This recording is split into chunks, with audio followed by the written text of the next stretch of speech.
3 weeks later. जब आप किसी भी परीक्षा के लिए आवेदन करते हैं तो उसके बाद उस परीक्षा के लिए आप एक अच्छा एग्जाम पैटर्न समझने के लिए ढूंढते हैं और साथ ही आपको जब एग्जाम पैटर्न मालूम होता है तो मार्केट में उसके लिए आप कोई भी बुक ढूंढ लेते हैं। लेकिन आपको पता होगा मार्केट में एक एग्जाम की बहुत सारी बुक्सें होती हैं। आपको बुक में क्या क्या पढ़ना है और कितना पढ़ना है यह पता होना जरूरी है। यहाँ तक कि आपको बुक लेने से पहले ही परीक्षा के महत्वपूर्ण विषयों के बारे में जानना अति आवश्यक हो जाता है। यह तभी संभव है जब आप किसी भी परीक्षा का एग्जाम पैटर्न और सिलेबस दो चीजें समझें। आइए आज मैं आपको इसी प्रकार एसएससी सीजीएल के एग्जाम पैटर्न और सिलेबस दोनों को पॉइंट वाइज समझाऊंगा। अगर आपको एसएससी सीजीएल के बारे में अभी तक कोई भी जानकारी नहीं है, जैसे कि एसएससी सीजीएल एग्जाम क्या होता है और इसमें किस तरीके की जॉब करने को मिलती है, हमें किन किन डिपार्टमेंट्स में जॉब करने का अवसर मिलता है और इसकी एजुकेशन क्वालिफिकेशन से लेकर एज लिमिट तक सभी जानकारियां हमने आपको पार्ट 1 वीडियो में दे रखी है। आप अगर पार्ट 1 वीडियो को देखना चाहते हैं तो आप हमारे चैनल पर जाकर देख सकते हैं। बाकी इस वीडियो के नीचे डिस्क्रिप्शन में भी आपको उस वीडियो का लिंक मिल जाएगा। आप इस वीडियो को देखने से पहले उस वीडियो को देख सकते हैं। चलिए आपको एसएससी सीजीएल के एग्जाम पैटर्न की ओर ले जाते हैं, लेकिन उससे पहले आप थोड़ा हमारा परिचय जान लीजिएगा।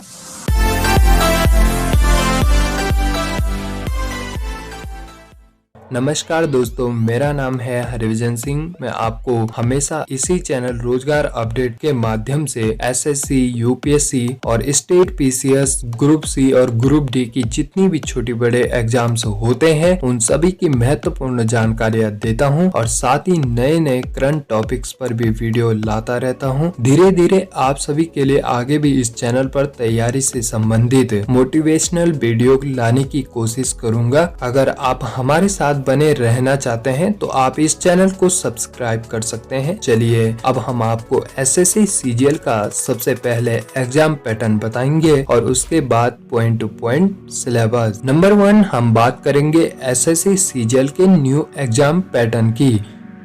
उम्मीदवारों को तैयारी करते समय एसएससी सीजीएल पेपर पैटर्न को ध्यान में रखना चाहिए। यह वह ब्लूप्रिंट होता है जिस पर एसएससी सीजीएल का प्रश्न पत्र आधारित होता है। इसके अतिरिक्त आपको यह भी पता चलता है कि किसी भी एग्जाम को देने पर प्रत्येक गलत उत्तर पर कितनी नेगेटिव मार्किंग मिलेगी। परीक्षा की पूरी प्रक्रिया, पैटर्न, अंकन योजना और प्रकृति से अवगत रहना हमारे लिए फायदेमंद होता है। परीक्षा प्रक्रिया और पैटर्न में नवीनतम परिवर्तनों से अवगत होने से आपको अपनी एसएससी सीजीएल 2023 और 24 की तैयारी रणनीति में व्यापक रूप से मदद मिलेगी। एसएससी सीजीएल परीक्षा पैटर्न में 2 स्तर होते हैं जो कि उम्मीदवारों को ज्ञान के विभिन्न पहलुओं और उनकी क्षमताओं का परीक्षण करने के लिए तैयार किए गए हैं, यानी टीयर 1 और टीयर 2, जिन्हें आगे अलग अलग पेपरों में वर्गीकृत किया जाता है।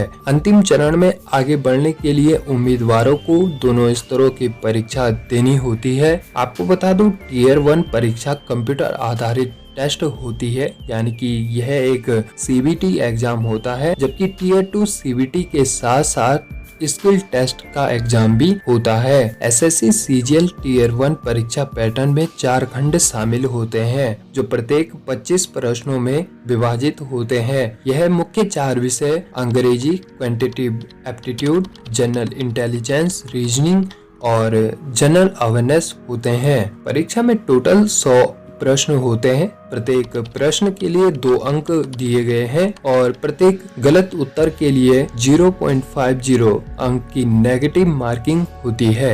यानी अगर आपने एक प्रश्न गलत कर दिया तो आपका आधा नंबर की नेगेटिव मार्किंग आपको मिलेगी। उम्मीदवारों को कुल 60 मिनट यानी कि 1 घंटे का समय मिलता है, यानी आपको 100 क्वेश्चन 1 घंटे में करने होंगे। इससे पता लगता है कि आपको अपनी समय सीमा में भी सुधार करना चाहिए। जो उम्मीदवार दृष्टिबाधित होते हैं उनके लिए समय सीमा 80 मिनट की होती है। कंबाइंड ग्रेजुएट लेवल टीयर 1 परीक्षा में सफल होने वाले उम्मीदवारों को ही टीयर 2 परीक्षा के लिए चुना जाता है। टीयर 2 परीक्षा 3 चरणों में आयोजित की जाएगी, पेपर 1, पेपर 2 और पेपर 3। पेपर 1 सभी पदों के लिए अनिवार्य होता है, जबकि पेपर 2 केवल उन उम्मीदवारों के लिए होता है जो सांख्यिकी और कार्यक्रम कार्यान्वयन मंत्रालय में जूनियर सांख्यिकी अधिकारी यानी कि JSO के पदों के लिए आवेदन करते हैं। वहीं पेपर 3 केवल उन उम्मीदवारों के लिए होता है जो सहायक लेखा परीक्षक अधिकारी, सहायक लेखा अधिकारी के पदों के लिए आवेदन करते हैं। चलिए आपको साथ ही बता दें कि पेपर 1 एक क्वेश्चन प्रत्येक गलत उत्तर के लिए 1 अंक का नकारात्मक अंकन मिलता है और पेपर 2 और पेपर 3 पर प्रत्येक गलत उत्तर के लिए आधा नंबर का नेगेटिव मार्किंग मिलता है। अब आपको थोड़ा टीयर 2 के पेपर 1 की तरफ फिर से ले जाएं। जैसे कि मैंने यह कहा कि पेपर 1 टीयर 2 का पेपर 1 देना सभी पदों के लिए आवश्यक होता है। इसमें अलग अलग खंडों में एग्जाम किए जाते हैं, जैसे खंड 1 और खंड 2 और खंड 3। प्रत्येक खंडों में अलग अलग मॉड्यूल्स में पेपर होते हैं। यहाँ पे मॉड्यूल्स का अर्थ सब्जेक्ट से है। जैसे मॉड्यूल्स 1 में मैथ आती है तो वहीं मॉड्यूल्स 2 में रीजनिंग। इसी तरीके से खंड 2 में भी 2 मॉड्यूल्स होते हैं, इंग्लिश और जनरल अवेयरनेस। वहीं खंड 3 में कंप्यूटर ज्ञान का स्किल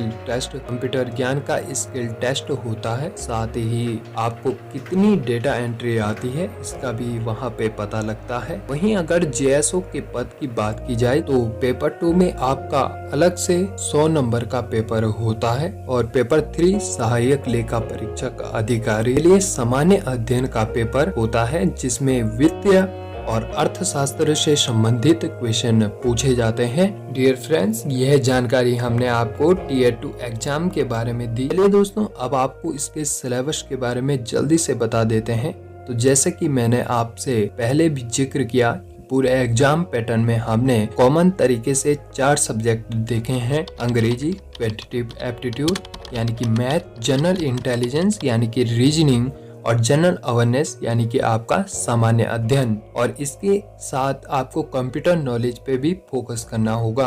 अब सिलेबस की बात आई है तो फ्रेंड्स, मैं हर सब्जेक्ट के सभी टॉपिक्स आपको एक एक करके यहाँ पर नहीं बता सकता हूँ। आपको स्क्रीन पर दिखा सकता हूँ जहाँ से आप कॉपी पेन लेकर नोट कर सकते हैं। बिकॉज अगर मैं आपको एक एक करके सभी टॉपिक पढ़कर बताऊंगा तो यहाँ पर आप सभी का ज्यादा टाइम लग जाएगा। इसलिए आप स्क्रीन पर देखकर चारों सब्जेक्ट और साथ में कंप्यूटर साइंस के टॉपिक भी देख सकते हैं। पर मैं आपको किसी भी प्रकार का PDF प्रोवाइड नहीं कराऊंगा, क्योंकि अगर मैंने आपको PDF प्रोवाइड कराया तो आप किसी भी साइबर कैफे से PDF को निकाल कर, उसका प्रिंट निकाल कर और अपने घर में संभाल के रख देंगे। उसके बाद आप कोई भी एक्शन नहीं लेंगे। इसलिए अगर आपका कॉपी पेन से लिखा होगा तो आपको यह बार बार याद दिलाएगा कि आपने इस पर कोई समय लगाया है, इसलिए आपको इसकी कद्र करना आवश्यक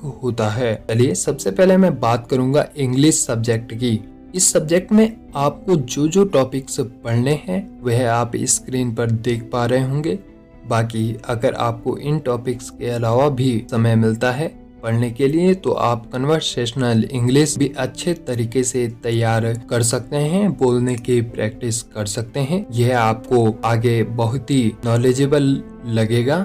चलिए, आई होप आपने इन टॉपिक्स को नोट कर लिया होगा। अब आप क्वांटिटेटिव एप्टीट्यूड यानी कि मैथ्स का सिलेबस स्क्रीन पर देख पा रहे होंगे।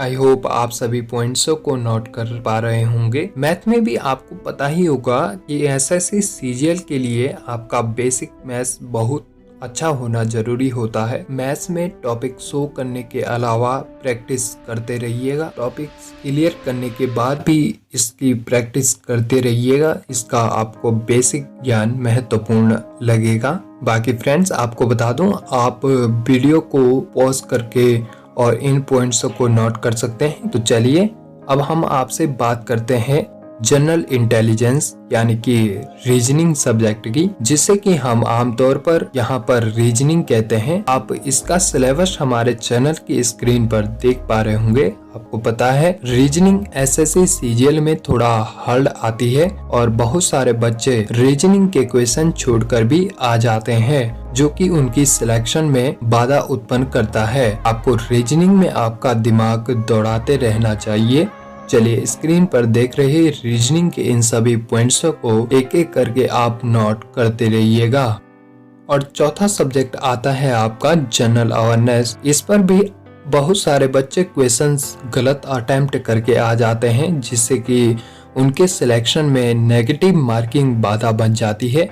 आपको जनरल नॉलेज में एक भरपूर सिलेबस पढ़ने को मिलता है, जिससे आप यह नहीं समझ पाते हैं कि आपको क्या क्या पढ़ना है और क्या क्या इसके सिलेबस में कवर करना है। तो आपको इतनी जानकारी दे दो कि उसमें आपको करंट अफेयर्स का नॉलेज अति आवश्यक होता है।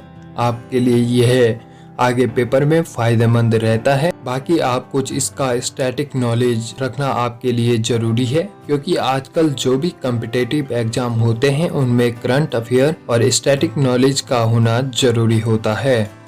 वीडियो के अंतिम पलों में आपको कंप्यूटर साइंस की तरफ थोड़ा सा ले जा दूं। कंप्यूटर साइंस में आपको क्या क्या नॉलेज होना जरूरी है, यह सभी पॉइंट्स भी आप स्क्रीन पर देख पा रहे होंगे। आप यहां से इनको भी नोट करिएगा जरूर, क्योंकि आपको कंप्यूटर का ज्ञान भी जनरल अवेयरनेस के ज्ञान की तरह भरपूर मात्रा में दिखेगा। आपको समझ नहीं आएगा कि आपको हार्डवेयर के बारे में पढ़ना है या सॉफ्टवेयर के बारे में।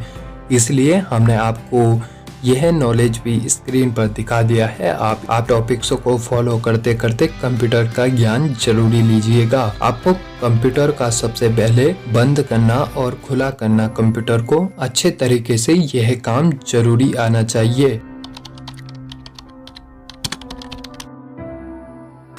अबे उठ जा, नो स्लीप, पढ़ता रह, नो स्लीप, जो देखे तूने 100 ड्रीम कर हासिल, नो स्लीप। अबे उठ जा, नो स्लीप, पढ़ता रह, नो स्लीप, जो देखे तूने 100 ड्रीम कर हासिल, नो स्लीप। अब सो के होगा कामना, कर पूरी अपनी कामना, मेहनत के हाथ को थामना, कर आलस का अब सामना, बस पढ़ने के लिए जागना और सक्सेस के पीछे भागना, किताबों की करनी उपासना और कर खुद पर विश्वास। हाँ, पेरेंट्स की शक्ल को याद कर, अपने सपनों को बस प्यार कर। अपने माइंड से ये सारे डिस्ट्रैक्शन हटा तू, बन जा तू पढ़ाकू, अब बन जा तू पढ़ाकू। अपने माइंड से ये सारे डिस्ट्रैक्शन हटा तू।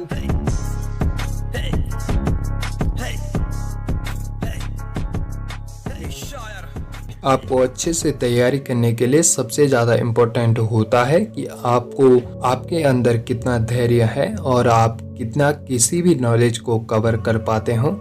आपकी समझदारी को किस तरीके से विकसित किया जाता है। देखिए, आमतौर पर आप कितना पढ़ाई कर रहे हो, आप कितना भी समय दे पा रहे होंगे पढ़ाई को, लेकिन महत्वपूर्ण यह नहीं होता है कि आप कितना समय दे पा रहे हैं। महत्वपूर्ण यह होता है कि आप कितने समझदार हैं और आप किसी भी नॉलेज को अपने दिमाग में कितना रख पा रहे हैं। क्योंकि आप पढ़ाई पर कितना भी पैसा खर्च कर लीजिए, आप पढ़ाई पर कितना भी समय खर्च कर लीजिए, लेकिन जब तक आप धैर्य से पढ़ाई करने के लिए बैठ नहीं पा रहे हो और धैर्य के साथ साथ उस पढ़ाई को अपने परमानेंट मेमोरी में नहीं डाल पा रहे हो, तब तक आप उस पढ़ाई पर समय देने का आपका कोई फायदा नहीं होता है। इसलिए आपको अंतिम में बस कुछ टिप्स दे देता हूं, जिन्हें कि आप अपनी स्ट्रेटजी में भी ऐड कर सकते हैं। जैसे कि मैं आप सभी को बेसिक बता देता हूं कि अगर आपको लगता है कि आपसे पढ़ाई नहीं हो पाती है और बार बार आपका सिर दर्द करता है, तो आप उसके लिए सबसे पहले तो अपनी पूरी 8 घंटे की नींद ले। और कोई भी इतना स्ट्रेसफुल काम करने से पहले हमको अपने मन को शांत करना जरूरी होता है, क्योंकि हमारा किसी भी कार्य पर मन कभी भी एकांत नहीं रहता है। हमारा मन हमेशा विचलित होता रहता है और पढ़ाई में हमारा मन और भी विचलित होता है, क्योंकि हमें इसमें धैर्य से एक जगह पर बैठना आवश्यक होता है, जो कि हमारी मानव प्रकृति के अनुसार इतना नहीं हो पाता है, इसलिए हमें मेडिटेशन, एक्सरसाइज यह भी साथ साथ में सुबह शाम को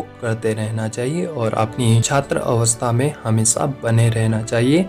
अपने अनुशासन के प्रति हमेशा धैर्यवान, मर्यादावान बना रहना चाहिए। बाकी प्रिय दोस्तों, अगर आप मुझसे कुछ और सजेशन लेना चाहते हैं या आपके मन में कोई भी डाउट है इस वीडियो से संबंधित, अगर आप कोई भी राय देना चाहते हैं तो आप नीचे कमेंट सेक्शन में कमेंट कर सकते हैं। बाकी हमारे साथ ऐसे ही बने रहिएगा। इस वीडियो को अपने लिमिटेड दोस्तों तक जरूर शेयर कर दीजिएगा। मिलते हैं आपको अगली वीडियो में। इस वीडियो को अंतिम तक देखने के लिए आपका बहुत बहुत धन्यवाद।